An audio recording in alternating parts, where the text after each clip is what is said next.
أعوذ بالله من الشيطان الرجيم بسم الله الرحمن الرحيم اللهم أجل لوليك الفرج हज़रत अमीरुल मोमिनीन अली इब्न अबी तालिब अलैहिस्सलातु वस्सलाम नहजुल बलागाની અંદર હિકમત નંબર 252માં ઇરશાદ ફરમાવે છે કે અલ્લાહે ઈમાનને વાજિબ કર્યું જેથી દિલને શિરકથી પાક રાખી શકે. અલ્લાહે નમાઝને વાજિબ કરી જેથી ગમંડ અને તકબ્બુરથી બચાવે. અલ્લાહે ઝકાતને લોકોની રોજી વધારવા માટે વાજિબ કરેલ છે. રોઝા રાખવાનો હુકમ એ માટે આપવામાં આવ્યો છે જેથી સાચા અને મુખલિસ બંદાઓની ઓળખાણ થઈ શકે. હજને વાજિબ કર્યું એટલા માટે કે દીનને તાકાત મળે, જિહાદને ઇસ્લામની બલંદી માટે, અમ્ર બિલ મારૂફને લોકોને સુધારવા માટે, નહ્ય અનિલ મુનકર ગુમરાહ લોકોની રોકટોક માટે, સિલે રહેમ મદદગાર વધારવા માટે, કેસાસ યાને શરીયત પ્રમાણે બદલો ને લોહી લુહાણથી બચવા માટે. હદને જારી કરવાનો હુકમ આવ્યો જેથી હરામથી બચી શકે. દારૂથી રોકવામાં આવ્યા જેથી અક્કલ સલામત રહે, અને ચોરીથી બચવાનો હુકમ આપ્યો જેથી ઇજ્જત બાકી રહે. ઝિનાથી બચવાનો હુકમ જેથી નસબ સલામત રહે. લવાતથી બચવાનું જેથી નસલ બાકી રહે. હકની ગવાહી આપવાનો જેથી ગુમરાહીથી બચી શકે.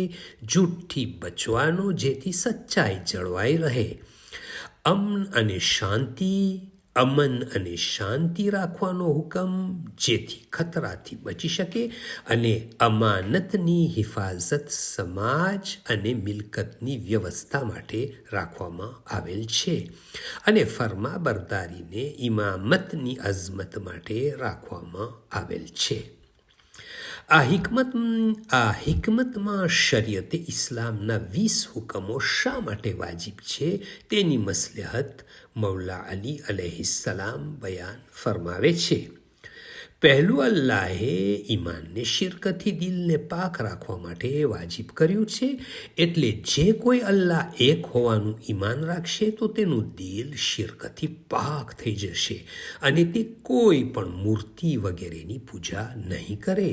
અને અલ્લાહે બધા નબીઓને આ દુનિયામાં એટલા માટે જ મોકલ્યા છે કે ઇન્સાનનો શિર્ક અને બુરાઈઓથી દૂર રાખે અને અલ્લાહની સાચી ઓળખાણ કરાવે. બધા નબીઓ લોકોને સૌથી પહેલાં જે વસ્તુની લોકોને તાલીમ આપી તે અલ્લાહને એક માનવું અને અલ્લાહ ઉપર ઈમાન લઈ આવવું હતું. જે આ હુકમને માન્યો તે અલ્લાહની બધી જ વાત માની ગણાશે, અને અલ્લાહે જે હુકમ આપ્યો તેનું પાલન કર્યું ગણાશે. બીજું, અલ્લાહે નમાઝને ગમનથી પાક રાખવા માટે વાજિબ કરી, અને નમાઝ પઢવાથી ઘણા બધા ફાયદાઓ અને બરકત મળે છે. તેમાંથી એક એ છે કે ઇન્સાન જો નમાઝ પઢશે તો ગમનથી બચી શકશે, અને નમાઝ ઇન્સાનને નમ્રતા શીખવે છે. અલ્લાહની સામે સજદો કરવાથી તેની બુઝુર્ગી યાદ આવે છે, અને અહેસાસ થાય છે દરેક રીતે કિબરિયાનો ફકત હક અલ્લાહને જ શોભે છે. તેથી પોતાની અંદર ગમનથી બચી શકે, અને નમાઝ ઇન્સાનને બુરાઈ અને ગુનાહથી બચાવે છે. આ વાત કુરઆનમાં પણ બયાન થઈ છે. ત્રીજું, અલ્લાહે ઝકાતને લોકોની રોજી માટે નક્કી કરેલ છે, અને તફસીર કરવાવાળા આલિમો આની 2 તફસીર કરેલ છે. ઝકાત નીકાળવાથી ગરીબ લોકોને ફાયદો થાય છે. જો દુનિયામાં બધા ઝકાત કાઢે તો કોઈ ફકીર બાકી ન રહે. અને બીજી તફસીર એ છે કે જે કોઈ ઝકાત કાઢે છે અલ્લાહ તેની રોજીમાં બરકત આપે છે, વધારો કરે છે, અને તેની જાન અને માલને નુકસાનીઓથી બચાવે છે. ચોથું, રોઝા રાખવાનો હુકમ એ માટે આપવામાં આવ્યો છે જેથી સાચા અને મુખલિસ બંદાઓની ઓળખાણ થઈ શકે. બધી ઇબાદત માટે ઇખલાસ જરૂરી છે, અને ઇખલાસ એટલે તે કામ ફક્ત અલ્લાહને માટે અંજામ આપવામાં આવે. બીજા કોઈને દેખાડવા માટે ન હોય. અને રોજો એક એવી ઇબાદત છે કે જેમાં જાહેરી અવયવોને કોઈ કાંઈ કરવાનું નથી. જ્યાં સુધી ઇન્સાન પોતે જબાનથી ન કહે ત્યાર સુધી કોઈને ખબર પડતી નથી કે આ ઇન્સાન રોજો રાખ્યો છે કે નહીં. અને જો કોઈ રોજો રાખે તો તે મુત્તકી અને પરેઝગાર બને છે.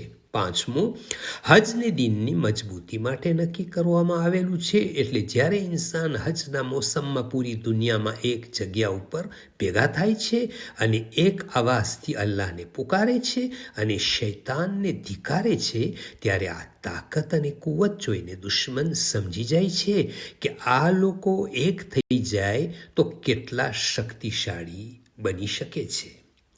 6, જેહાદને ઇસ્લામની બલંદી અને ઊંચાઈને માટે રાખવામાં આવેલ છે. એટલે જો દુશ્મનાને ઇસ્લામ મુસલમાનને ખતમ કરવા ચાહે તો તમે પોતાને બાકી રાખવા માટે અને બુલંદી સુધી પહોંચવા માટે જિહાદ કરો. અને જો જિહાદ નહીં કરો તો તમને અને ઇસ્લામને દુશ્મન નુકસાન પહોંચાડી શકશે. 7, અમ્ર બિલ મારૂફ લોકોને સુધારણા માટે છે. જો લોકો નેકી કરવું બંધ કરી દેશે તો તેનું નુકસાન કોઈ એક વ્યક્તિને માટે નહીં, બલકે બધા જ મુસલમાનને નુકસાન થશે. તે સમયે દરેક ઉપર અમ્ર બિલ મારૂફ કરવું વાજિબ થઈ જશે. 8, નહ્યનિલ મુનકર એટલે લોકોને બુરાઈઓથી રોકવું. જે કોઈ ગુનાહ કરે તેને રોકવો વાજિબ છે.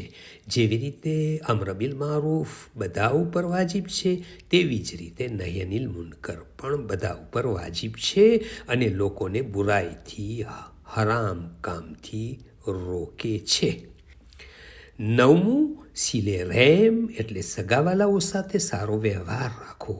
જે કોઈ સિલે રહેમ કરનાર એકબીજાની મદદ કરે છે અને તેના લીધે તેની ઉપર અલ્લાહની ખાસ નજર હોય છે, જેના ઘણા બધા ફાયદાઓ છે.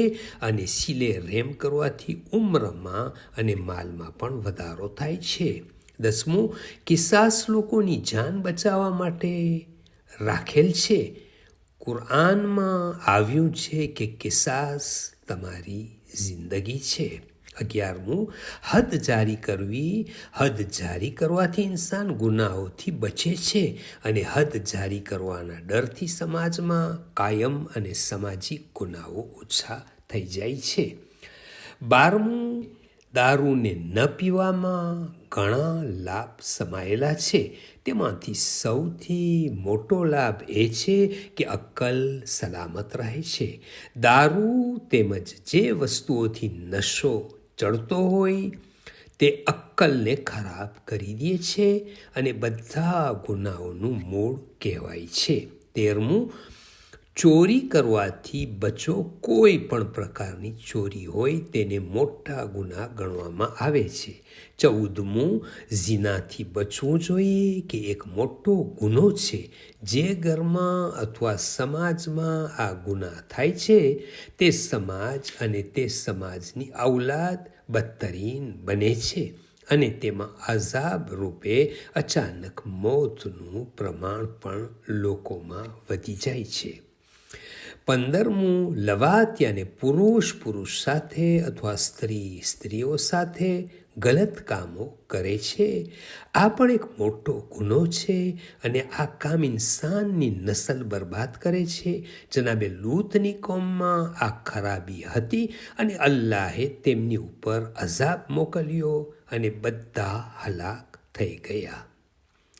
16, બાતિલની સામે ગવાહી આપવી જોઈએ. એટલે ખોટાને સાચા હોવાની સાક્ષી પૂરવી.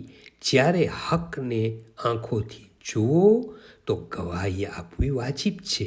પછી તે દોસ્ત માટે હોય કે દુશ્મનને માટે. સાચી હકીકતની ગવાહી ન આપવી ગુનાહને કબીરા છે.